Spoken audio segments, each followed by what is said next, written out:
नमस्कार, आपके साथ हूं मैं खुशबू मनोरमा मिश्रा और आप देख रहे हैं इंडिया न्यूज। 1992 को एक हिंदी फिल्म राजू बन गया जेंटलमैन का गाना सर्दी खांसी ना मलेरिया हुआ आपने सुना होगा, लेकिन आज अमेरिकी राष्ट्रपति ट्रंप को नोबेलिया हो गया है।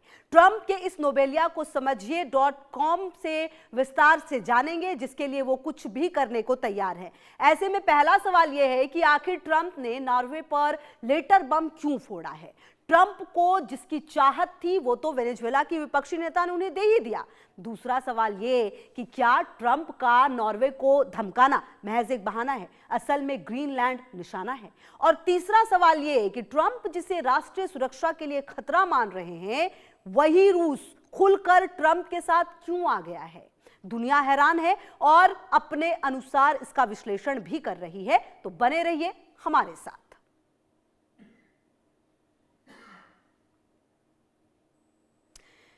तो देखिए, सबसे पहले अब ये समझिए कि आखिरकार खबर क्या है। जी हाँ, समझिए.com खबर क्या है ये अब आपको हम सबसे पहले बता देते हैं कि नोबेल पुरस्कार को लेकर ट्रंप की छटपटाहट लगातार बरकरार है। ग्रीनलैंड को लेकर ट्रंप किसी ना किसी बहाने यूरोप को धमका रहे हैं।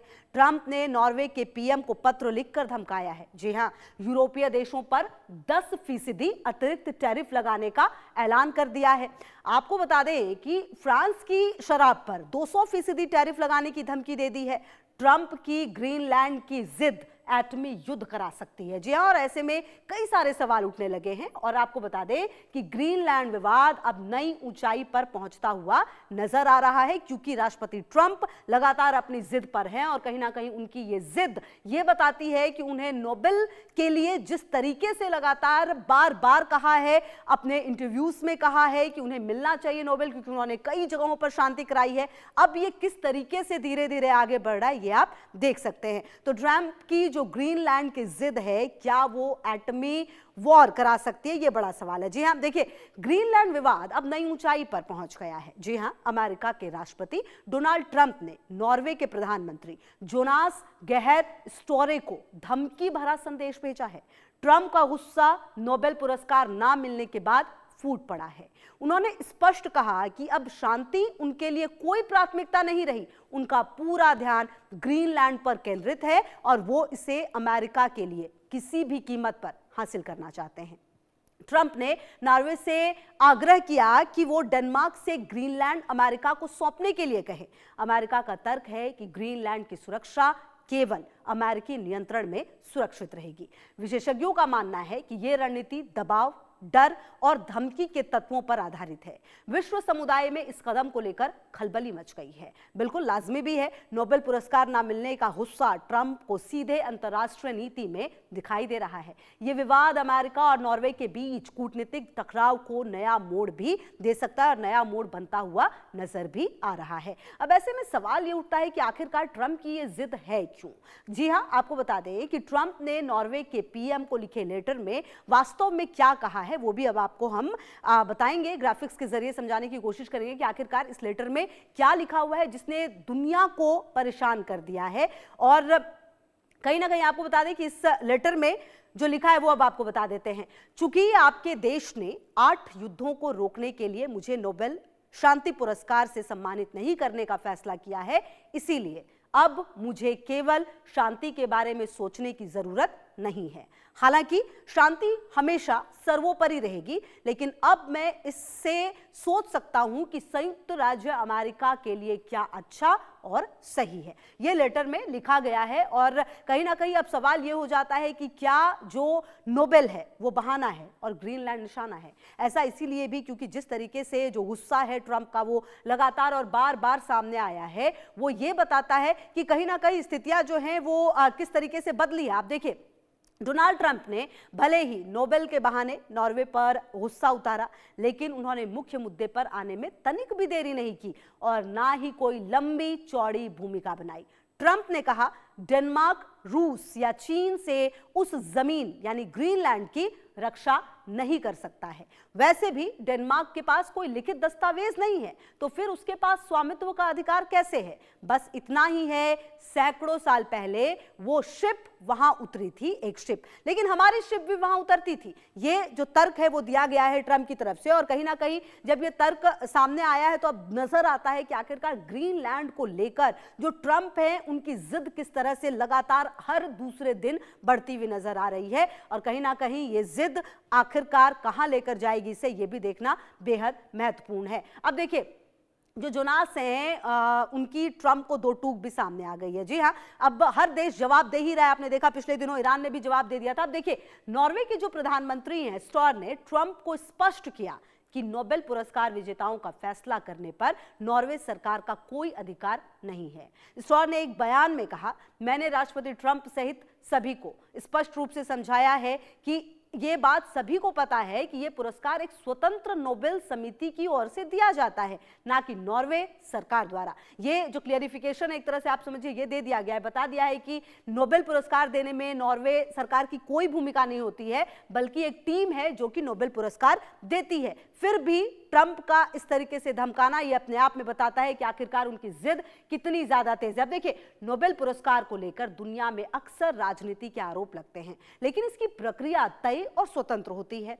शांति का नोबेल नॉर्वे देता है, लेकिन इसका फैसला किसी सरकार नहीं बल्कि एक स्वतंत्र समिति करती है। अब आपको ग्राफिक्स के जरिए हम समझाने की कोशिश करते हैं कि आखिरकार नोबेल पुरस्कार मिलता कैसे है। जी हाँ, ये भी आपको समझना चाहिए, जिसको लेकर लगातार जो सवाल है वो भी उठ रहा है। अब आप समझिए कि ये पुरस्कार कैसे दिया जाता है। नोबेल पुरस्कार, नोबेल पुरस्कार की शुरुआत 1901 में अल्फ्रेड नोबेल की वसीयत से हुई।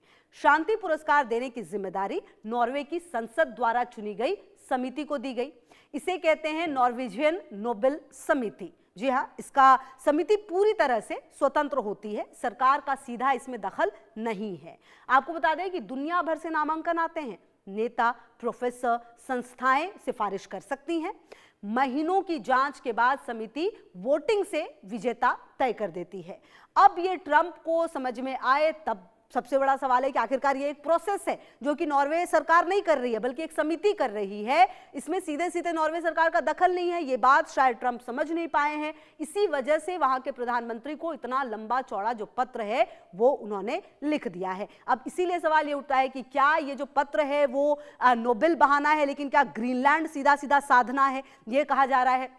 अब देखिए, ग्रीनलैंड और नोबेल को लेकर ट्रंप की जिद अब वैश्विक मजाक का जो विषय है वो भी बनती हुई नजर आ रही है। जी हाँ, ये जो उन्होंने जिद है वो अब मजाक बन रही है। दिलचस्प बात यह है कि वेनेजुएला की विपक्षी नेता जो है मारिया कोरिना मचाडो वॉशिंगटन जाकर ट्रंप को अपना नोबेल पुरस्कार लिखित रूप में सौंप चुकी हैं। जी हाँ, उन्होंने ट्रंप के साथ फोटो खिंचवाकर इसे सार्वजनिक भी किया था। भले ही ये नोबेल सेकेंड हैंड था, लेकिन ट्रंप की खुशी का ठिकाना नहीं था। ट्रंप ने मचाडो की जमकर तारीफ की। यही वजह है कि राजनीतिक गलियारों में अब कहा जाने लगा है ट्रंप को नोबेलिया हो गया है। ये वही तस्वीर है जो आप अभी इस वक्त देख रहे हैं, जिसमें मचाडो ट्रंप को नोबेल सौंपती नजर आ रही हैं। हालांकि इस समर्थन का ऐलान उन्होंने मादुरो के तख्ता पलट से पहले ही कर दिया था। उन्हें उम्मीद थी कि ट्रंप उन्हें वेनेजुएला का राष्ट्रपति बनवा देंगे। सत्ता नहीं मिली, लेकिन उम्मीद अब भी जिंदा है, और यही उम्मीद आज भी मचाडो को ट्रंप के सबसे वफादार समर्थकों में बनाए हुए है। जी हाँ, ये तस्वीर जब सामने आई थी तो कहीं ना कहीं कई सारी बातें भी बनने लगी थी कि क्या जो तख्ता पलट होने वाला है उसकी जानकारी पहले ही थी, तमाम सारी चीजें हो रही थी। लेकिन फिलहाल अब सवाल ये उठता है कि आखिरकार जब ट्रंप को नोबेल से ही मतलब था तो वो नोबेल तो उन्हें दे दिया था मचाडो ने, लेकिन उसके बावजूद जो ट्रंप हैं उनकी जिद जो है वो कहीं से भी रुकती हुई नजर नहीं आ रही। और अगर ये जिद रुक जाती तो शायद वो नॉर्वे के प्रधानमंत्री को इस तरीके से नहीं लिखते लेटर। अब देखिए, नॉर्वेजियन नोबेल समिति के जो नियम है वो क्या है वो भी आप समझ लीजिए। नोबेल पुरस्कार पर कोई सौदेबाजी नहीं हो सकती है। जी हाँ, कोई सौदेबाजी नहीं हो सकती है। नोबेल पुरस्कार किसी और को ट्रांसफर नहीं किया जा सकता, मतलब अगर आपको मिला तो आप ही के पास रहेगा। एक बार दिया गया पुरस्कार वापस नहीं लिया जा सकता, मतलब जिसे दे दिया गया उसके पास ही वो रहेगा। विजेता खुद ही उसका अधिकार रखता है, कोई सरकार नहीं छीन सकती। इसके अलावा नोबेल संस्था के नियमों में पुरस्कार रद्द करने का भी प्रावधान नहीं है। तो ये कुछ नियम है जो कि समिति की तरफ से बनाए गए हैं। अब इस नियम को अगर समझे और जाने तो कम से कम एक बात तो तय है कि नोबेल ऐसा नहीं है कि अगर किसी को मिला तो वो किसी को ट्रांसफर कर सके। कम से कम इस जो नियम में है वो ये नजर आता है। बहरहाल अब देखना ये है कि ट्रंप के बयान से देखिए साफ है कि वो केवल नोबेल को लेकर नॉर्वे पर नाराज नहीं हुए हैं, जी हाँ, बल्कि जो ट्रंप का लक्ष्य है वो ग्रीनलैंड है। ये दुनिया भी अब समझ चुकी है। ट्रंप नॉर्वे को धमकाकर अपने पक्ष में करना चाहते हैं। जी हाँ, यूरोप पर 10% का टैरिफ उनकी पहली सीढ़ी है। इसकी पुष्टि खुद नॉर्वे के पीएम जोनास स्टोर भी कर रहे हैं। जोनास ने ट्रंप पर गंभीर आरोप लगाते हुए ट्रंप को लेटर लिखा। मुझे और फिनलैंड के राष्ट्रपति अलेक्जेंडर स्टब की ओर से पहले भेजे गए एक संक्षिप्त संदेश के जवाब में आया है। जोनास गहर के मुताबिक उन्होंने फिनलैंड के राष्ट्रपति अलेक्जेंडर स्टब के साथ मिलकर ट्रंप को एक चिट्ठी भेजी थी। इसमें फिनलैंड, नॉर्वे समेत कई अन्य देशों पर टैरिफ लगाने का विरोध किया गया था। जोनास के बयान से साफ है कि टैरिफ का विरोध करने पर ट्रंप ने नॉर्वे को निशाना बनाया है। तो कुल मिलाकर देखिए ये ट्रंप की जो टैरिफ नीति है ये देखा ही जा रहा है। अभी अब 1 साल पूरा किया है उन्होंने, ये दूसरे कार्यकाल का कल ही, और इस मौके पर उनकी लोकप्रियता भी लगातार घटी है क्योंकि टैरिफ एक ऐसा कार्ड लेकर चल रहे हैं ट्रंप की जिस देश ने बात नहीं मानी उसी पर ज्यादा लगाने की बात सामने आ रही है। और ऐसे में अब लगातार जो बात सामने आई है, अब देखना यह है कि आने वाले समय में नॉर्वे को जिस तरह से लेटर लिखा गया इसके परिणाम क्या होंगे और किस तरीके से ये बातें अब सामने आएंगी। दरअसल देखिए हमने पहले ही बताया था कि नोबेल पुरस्कार तो बहाना है, असल में ग्रीनलैंड निशाना है। जी हाँ, ट्रंप की ग्रीनलैंड को लेकर जो व्याकुलता है उसे इस तस्वीर से भी आप समझ सकते हैं कि क्या तस्वीरें लगातार सामने आई हैं, क्या बयान सामने आया है। जी हाँ, ये जो अब आपको हम तस्वीर दिखाने जा रहे हैं ये सामान्य तस्वीर नहीं है। साल 2025 में जिस दिन भारत स्वतंत्रता दिवस मना रहा था यानी 15 अगस्त, उसी दिन अलास्का में ट्रंप रूसी राष्ट्रपति पुतिन से मिलने पहुंचे थे। इस तस्वीर ने यूरोप में खलबली मचा दी थी। मौका था यूक्रेन में युद्ध विराम पर बात करने का। आपको याद भी होगा कि किस तरीके से बातचीत हुई थी, किस तरीके से इस बातचीत को लेकर ऐसा लगा था इसके बाद कि जो यूक्रेन और रूस की जंग है वो खत्म हो जाएगी। हालांकि ऐसा हुआ नहीं, संघर्ष विराम जरूर हुआ लेकिन युद्ध अभी भी बदस्तूर जारी है और लगातार रशिया जो है वो यूक्रेन पर बम धमाके कर रहा है। हालांकि ये बात अलग है कि यूक्रेन को भी नाटो देशों की मदद मिल रही है और वो भी युद्ध कर रहा है, लेकिन ये तस्वीर जो है ये चर्चा का विषय थी। जी हाँ, जब ये मुलाकात हुई तो कहीं ना कहीं पूरे दुनिया में एक तरह से ये चर्चा का विषय हो गई थी कि आखिरकार ट्रंप और पुतिन मिल रहे हैं, क्योंकि ट्रंप ने शपथ लिया था और उसके बाद फिर ये पहली मुलाकात थी दूसरे कार्यकाल संभालने के बाद। तो ऐसे में इस तस्वीर के मायने अपने आप में काफी महत्वपूर्ण हो जाते हैं। बहरहाल अब देखना तो ये है कि आने वाले समय में जो रूस है, जो लगातार ग्रीनलैंड की अगर आप बात करें तो रूस ने हमेशा ही ये माना है और कहा है कि ग्रीनलैंड पर कब्जा कर लेगा रूस और चीन, जिसको कि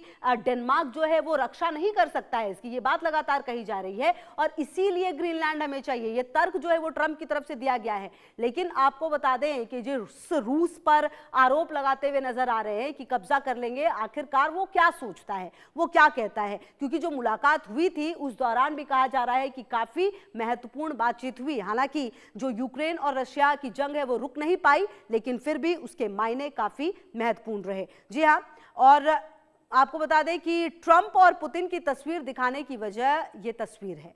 15 अगस्त को ट्रंप पुतिन की मुलाकात हुई।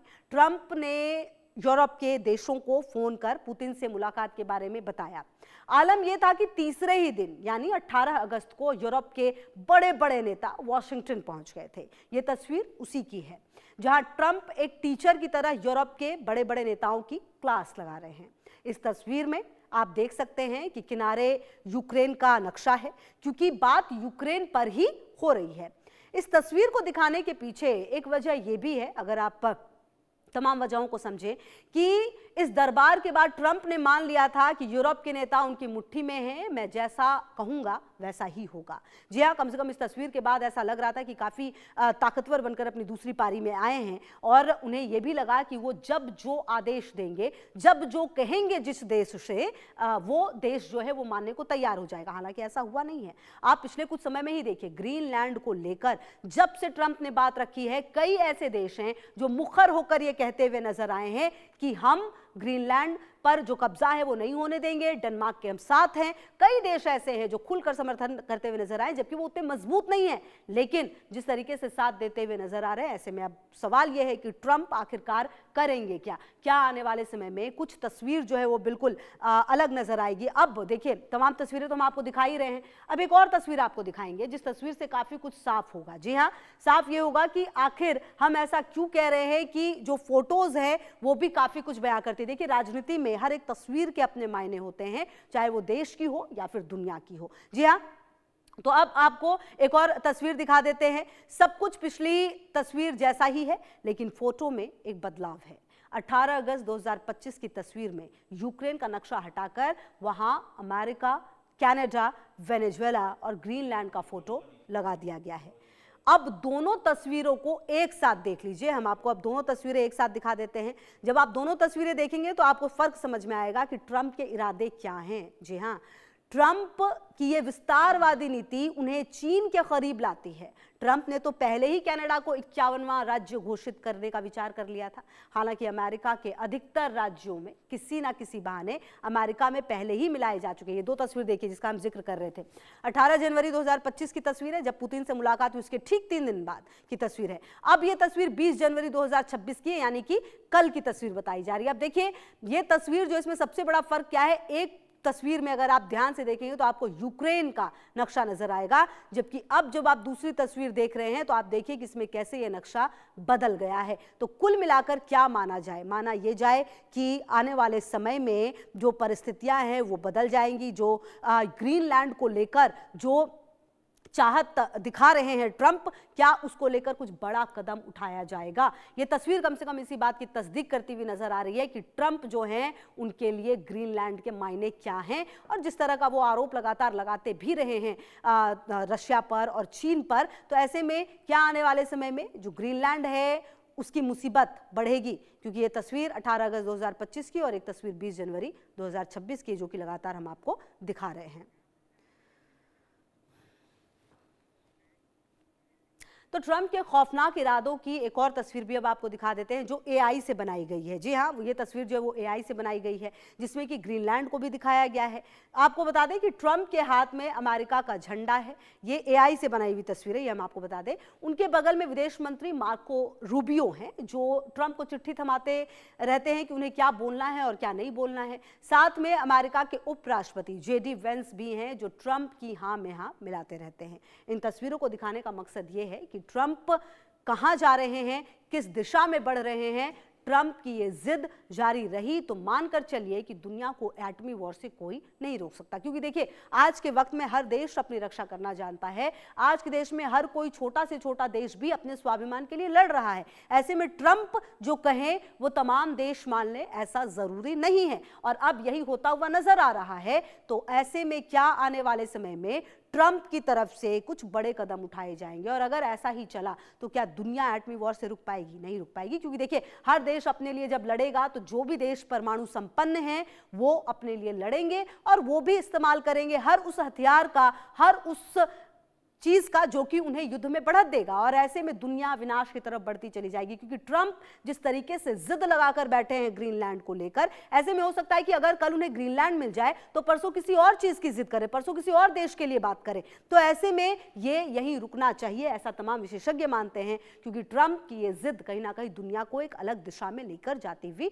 नजर आ रही है। और ट्रंप कई बार कह चुके हैं, लेकिन ट्रंप के ग्रीनलैंड मिशन की रूस ने हवा निकाल दी है। जी हां, आपको बता दें, जिस राष्ट्रीय सुरक्षा का मुद्दा लेकर ट्रंप रूस को खतरा बता रहे थे, वो ट्रंप के साथ आता हुआ दिख रहा है। यानी ट्रंप को पुतिन का साथ मिल रहा है क्या? जी हां, ग्रीनलैंड मुद्दे पर रूस ने अमेरिकी राष्ट्रपति डोनाल्ड ट्रंप के कदम का समर्थन किया है। रूसी विदेश मंत्री सर्गेई लावरोव ने कहा, ग्रीनलैंड प्राकृतिक रूप से डेनमार्क का हिस्सा नहीं है, बल्कि उपनिवेश काल से ही इसके स्वामित्व को लेकर समस्या रही है। रूस ने ग्रीनलैंड में अपनी कोई रुचि होने से इनकार कर दिया है। तो कुल मिलाकर क्या ये एक तरह से समर्थन है जो पुतिन की तरफ से दिया गया है, रूस की तरफ से ट्रंप को दिया गया है? और अगर ये है तो क्या इसके पीछे कोई बड़ी डील हुई है? क्या ये डील हुई है कि यूक्रेन के वो हिस्से जो रशिया अपने मानता है, क्या उस पर बातचीत होगी? क्योंकि यूक्रेन तो वही करेगा जो ट्रंप कहेंगे। ऐसे में क्या ये जो बातचीत है वो किसी और दिशा में जाती हुई नजर आ रही है, क्योंकि